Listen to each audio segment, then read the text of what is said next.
Mas eu queria falar então um pouquinho dessa possibilidade, né, de repente evoluir para um cargo de gestão quando você já está ocupando uma determinada posição dentro de uma empresa. Né? Porque mesmo às vezes quando você está numa posição de analista, ou de engenheiro civil, analista de sistemas, ou engenheiro de produção, tem gente que tem uma certa dificuldade em como dar esse pulo, né, para essa primeira posição de gestão. E às vezes até sair de uma situação de não experiência em gestão de projetos para conseguir essa posição em uma outra empresa pode ser às vezes até mais difícil. Eu particularmente, no começo da minha carreira, né, o primeiro tipo de projetos que eu lidei foi dentro da área de desenvolvimento de sistemas. Eu sou formado em ciência da computação, e os meus primeiros estágios, né, foram em empresas em que eu trabalhava como desenvolvedor, e o meu primeiro emprego também eu atuava como desenvolvedor tanto estava no comecinho do desenvolvimento web, né, desenvolvimento para a internet, mas eu também desenvolvia muito em Delphi, que era uma plataforma cliente-servidor. Já vocês vão entender por que eu estou contando essa historinha, mas então eu basicamente ficava ali no meu canto fazendo o meu trabalho, né, que era desenvolvendo código, assim como eventualmente vocês, né, que são dos engenheiros aí que não são da área de software, podem estar ali no seu cantinho desenvolvendo o seu trabalho. E eu acho que essa transição, ela, na maioria das vezes, ela não acontece de uma maneira formal. Você não está ali desenvolvendo uma atividade, vem alguém, bate no seu ombro e fala o seguinte: olha, você quer gerenciar um projeto? Eu gerenciar um projeto? Ou eu tenho um projeto aqui para você ser o gerente ou o coordenador. Essa oportunidade, ela acontece na maioria das vezes disfarçada. Aparece como uma demanda, como outra qualquer.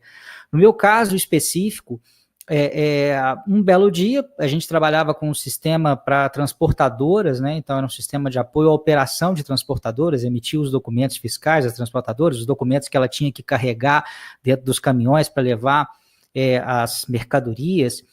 Mas então, basicamente, esse era o produto. E como esse produto envolvia a parte financeira, de um determinado momento houve a necessidade de se fazer uma mexida, uma mudança, numa situação lá que mudava o cálculo de um imposto. E quem trabalha com isso deve saber que o que acontece é que o governo dá um prazo, e a partir de um determinado prazo todo mundo, né, tem que seguir essa nova regra. E como acontece em muitas empresas, por questões de organização, etc., isso acabou demorando um pouco mais do que devia, ficamos com um prazo muito apertado, os nossos clientes dependendo disso, né, porque o sistema tinha que estar operando, né, segundo essa nova forma de calcular esse imposto. E aí a mexida em si, a mudança, era basicamente mexer num percentual, era um percentual X, de repente, aliás, não era só o percentual, senão seria só um parâmetro, mas era uma regrinha que tinha que mexer, uma fórmula matemática muito simples. Só que a gente tinha um problema sério, né, nessa empresa. Havia uma desorganização relativamente grande e a gente não tinha uma mesma versão do sistema rodando a mesma versão em todos os clientes. Não estava todo mundo atualizado com a última versão. O que a gente tinha era cada cliente, né, dependendo ali da boa vontade, às vezes, do pessoal da TI, já tinha atualizado ou não. Então, uma transportadora estava com um sistema na versão 1, a outra na versão 2, o outro na versão 3, o outro na 7, o outro na 10, o outro na 15, e cada transportadora muitas vezes ali tinha várias filiais, podia acontecer de filiais distintas estarem com o sistema em versões distintas. O fato é que a gente tinha um universo ali, se a gente fosse pensar fisicamente, né, porque não era um sistema que rodava pela internet, então tinha que atualizar isso realmente em cada um dos lugares, a gente devia estar com mais de 100 possibilidades ali, de diferenças ali, né?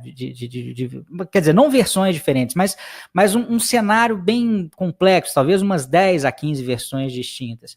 E a gente tinha que acabar que mexer de uma forma diferente em cada um desses códigos fonte aí. Eu não quero entrar muito na parte técnica, porque eu sei que tem gente que não é da área de computação aqui, mas o fato é que isso criou um caos logístico, né? Algo que seria muito simples, acabou gerando a necessidade de se ter um nível de coordenação muito grande com os gerentes de tecnologia de cada uma dessas transportadoras, às vezes com pessoas das filiais dessas transportadoras, né?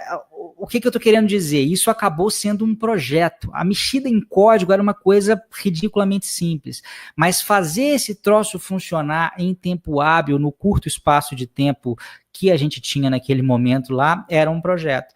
Então, eu meio que de supetão, né, eu tive que assumir, porque eu era o responsável por fazer isso naquela época, e acabou que, de uma maneira intuitiva, eu tratei aquilo como um projeto. Na verdade, então, aquilo tinha um escopo, ia muito além de desenvolver código, né? Tinha que justamente ver para quem que tinha que enviar, em que momento, qual versão. Questão de gestão de prazos muito apertada, se as mudanças não fossem implementadas, o cálculo de imposto sairia errado. Gestão da qualidade, porque aí tinha que se fazer inspeção de código em cada um desses códigos diferentes, não era um código-fonte único.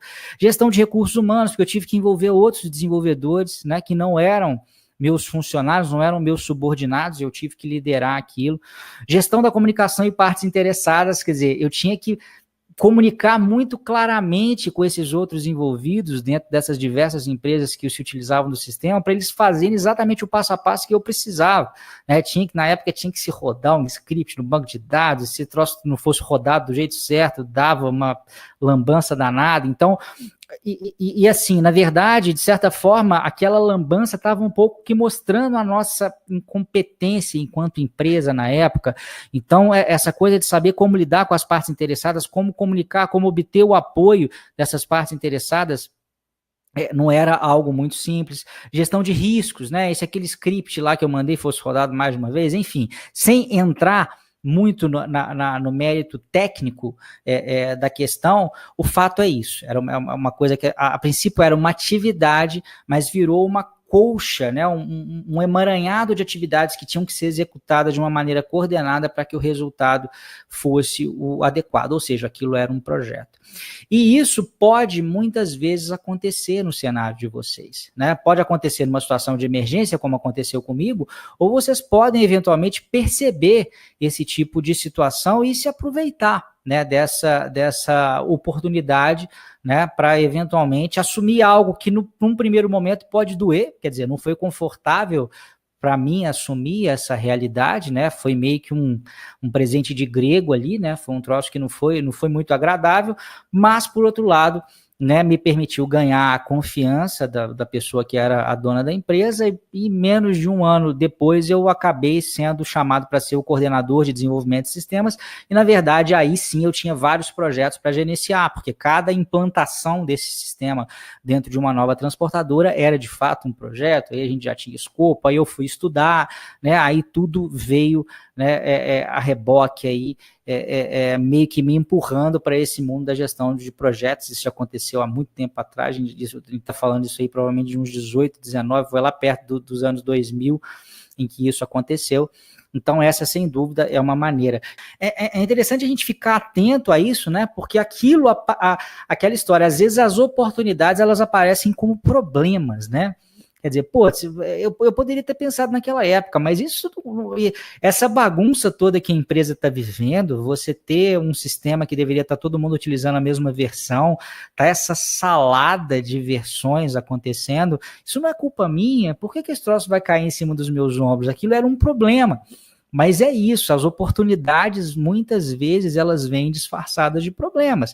Porque o que aconteceu? Eu continuei naquela empresa, me tornei coordenador, foi muito penoso, porque, na realidade, eu tive que lidar com esse cenário algumas outras vezes, mas eu fiquei, resisti, e o fato de ter tido essa experiência como gerente nesse ambiente, ainda que de uma maneira desorganizada, me fez começar a estudar as questões de organização, então me fez começar a estudar o PMBOK, me fez começar a estudar modelos de maturidade de gestão, né? Depois eu acabei trabalhando com consultoria nessa área, e me deu a oportunidade, um belo dia eu falei, não, chega, não quero mais viver nesse caos aqui, me deu a oportunidade de ao sair dessa empresa, eu já procurar uma vaga já como gerente de projetos. Porque ainda que eu não tivesse dentro do ambiente organizado, o que o meu potencial contratante na outra empresa, que já era bem mais organizada, pensou? Ele falou assim, não, pô, esse cara sabe o que é gerenciar, sabe o que é gerenciar pessoas, sabe o que é gerenciar prazos, sabe o que é lidar com riscos, sabe o que é um projeto, né? Então fica muito mais fácil depois você sair.